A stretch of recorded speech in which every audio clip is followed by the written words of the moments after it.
Hey, what's going on, guys? It's Juan Cristales here, man. We just got some very interesting information from Redfin that someone just sent out to me talking about how the market is shifting when it comes to single family homes. Now, there's a couple of things here that I want to point out that I think are super important for you to understand, particularly if you're in the middle of a fix and flip right now.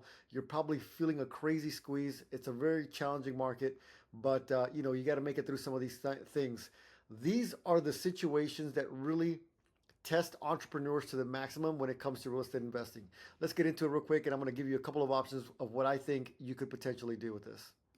So I'm part of a WhatsApp group called the Second Fiddle. The Second Fiddle, if you guys know, if you're watching the Second Fiddles, thanks so much. I really appreciate you guys. You've been my friends for a long, long time and listen to me rant about real estate investing because it's a real estate related group. And so someone posted this on here about this. Now check this out. This is what's really crazy about the market right now.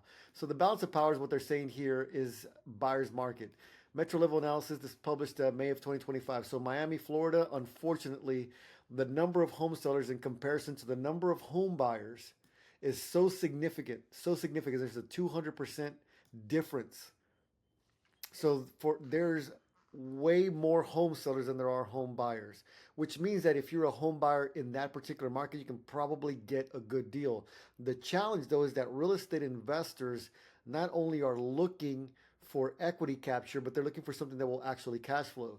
And the challenge with some of these markets, they were inflated for so many years that even at the prices, even if you get a 10 to 15 or even a 20% discount on a turnkey property, you're probably right at about retail anyway. So it's not really any major benefit of doing that.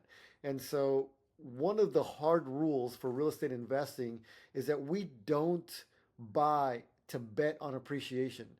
This is the reason why. The market can shift, rates go crazy. There's gonna be some people talking about it's like, oh, we knew this was coming, we knew this was coming. We've been talking about this for a long time, and that's great.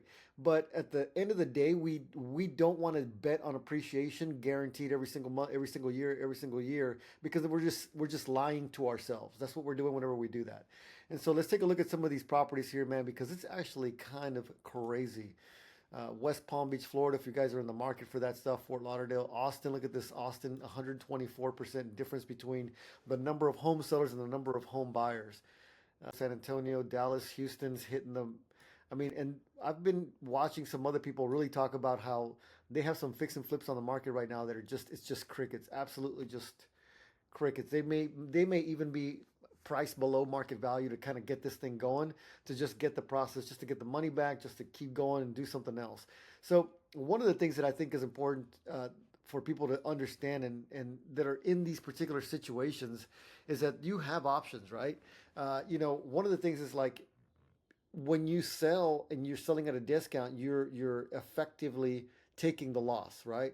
And so if you're going to be effectively taking the loss, I mean, you just have to be okay with that. Just say, hey, you know what? I've decided that I'm going to be taking the loss here on this deal. I'm going to move on to something else next time. I'm going to buy deeper. I'm going to buy a little bit smarter, whatever. But that's your choice. You have that option to do that. But if you don't have the option to do that and you're still trying to figure out a way to make money on this thing, then you can just try to refinance this thing. Now, I know a lot of you is like, oh, yeah, it's easier said than done. And it's true. It's a lot easier said than done when it comes to refinancing properties because we don't know, right? We don't know if maybe this is a $400,000 market that these people have bought into and they're trying to sell. And if you are trying to sell in a $400,000 market here in the Houston area, you know what? Those houses are probably not going to cash flow very well. And by the time you do a debt service coverage ratio loan, you're probably going to be at like 50%, 55% loan to value. And that eats up a lot of cash. So what happens is you have a lot of your savings, a lot of your cash tied into those deals. And so that makes it very, very challenging whenever you've overextended yourself and now you haven't lost any money because you refinanced it, but there's a large lion's share of the equity is inside of the deal, just kind of tied up. So if you do decide to do something like that, you can do it, but you do live to fight another day, right?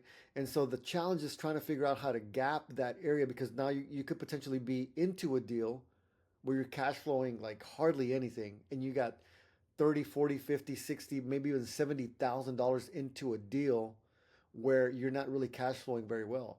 It was a dumb mistake. You realize it, but you don't want to lose it. Now, real estate, 10, 15, 20, 30 years, typically those situations always work out well for the owners. And so one of the tried and true things that people really try to do in those situations is they try to just keep the property for as long as possible.